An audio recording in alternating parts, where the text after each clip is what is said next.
Let's continue with our textual activities. Listen carefully. Tansen was one of the greatest Hindustani classical singers in India. Music has always charmed and inspired millions.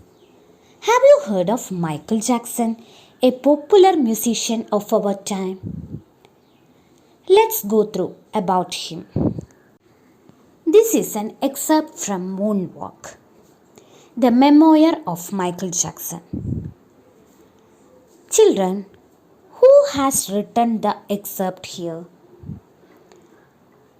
Here, I have always wanted. I is used.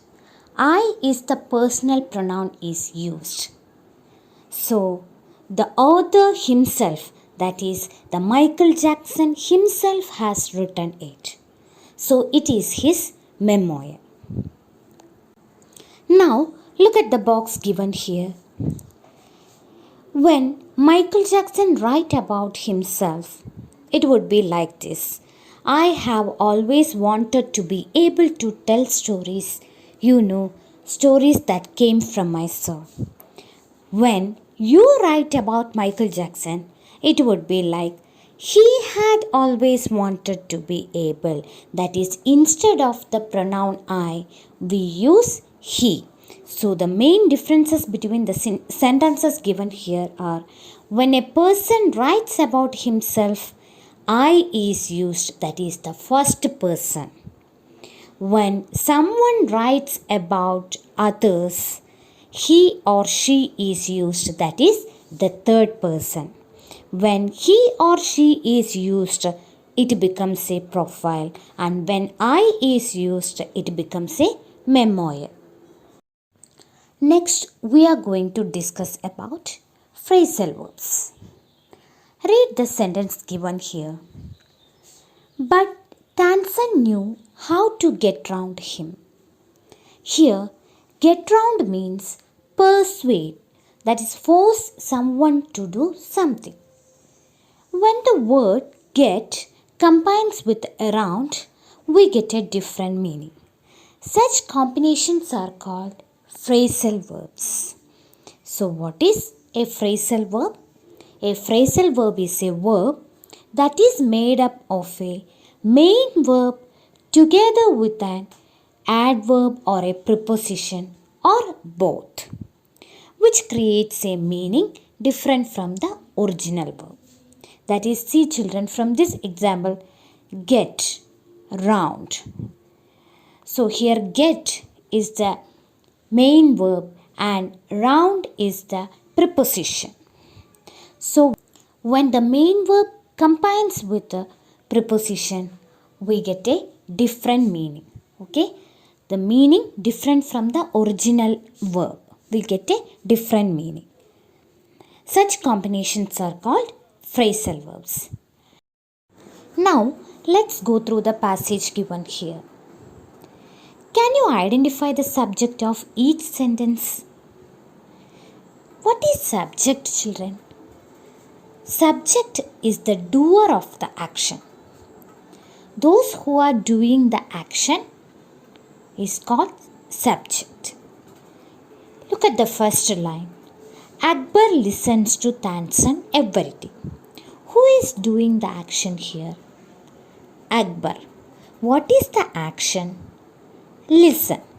So Akbar is doing the action.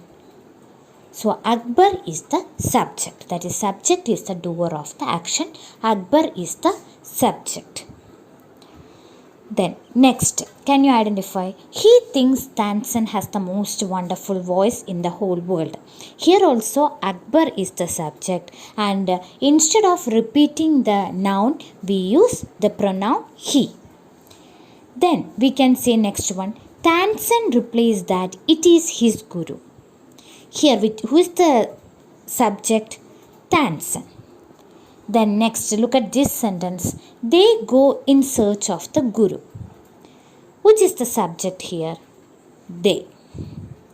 Okay. Now, let's analyze. Here, Akbar. Akbar is singular or plural, children? Akbar means only one, that is singular subject. Then what about the subject they? We know that it is plural. Now identify the verbs from the passage. Which are the verbs in the first sentence? Akbar listens to Tansen every day. Listens is the verb, that is verb means action. Next sentence, he thinks Tansen has the most wonderful voice in the whole world. Thinks is the verb. Then next, look at this line. They go in search of the Guru. Which is the subject here? Which is the verb here? Go. Now let's analyze. Verb listens is singular and verb go is plural. And it is very easy to identify whether it is singular or plural. How? Along with the verb, if there is s or es, it is singular. Okay, along with the verb, there is s or es, then it is singular. And simply the verb go, there is no s or es and it is V1 form, first form of the verb, and it is plural. Okay, so we can easily identify the verb whether it is singular or plural, that is along with the verb there is s or es, then it is singular. Then just V1 form, verb first form means it is plural. See children, one important thing, that is singular subjects take singular verbs, that is Akbar listens. Akbar is the singular subject, listens is the singular verb, that is if the subject is singular, add s or es to the verb, and plural subjects takes plural verb. They go in search of the Guru. They is the plural and go is also plural. Is it clear children?